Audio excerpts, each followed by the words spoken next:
هل تعرف إن إنسان الكهوف كان عايش أذكى مننا؟ كانوا بيستخدموا أسنان الحيوانات كسكاكين حادة، ونقار الخشب كان كفاية يتحول لماكينة خياطة أوتوماتيك، وخراطيم الماموث كانت مكنسة كهرباء حرفياً، وحوض الأكل دايماً نظيف بفضل الطيور الكسولة اللي قاعدة هناك بتلم أي بواقي.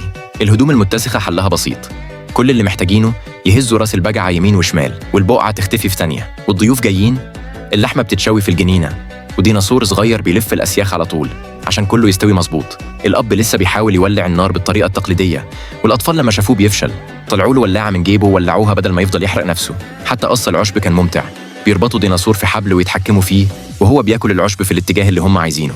التواصل بدأ بنحت الرسائل على الصخور، بعد كده بالإشارات بالإيد، وبعدها اخترعوا تليفونات غريبة بتنقل الرسائل بسرعة.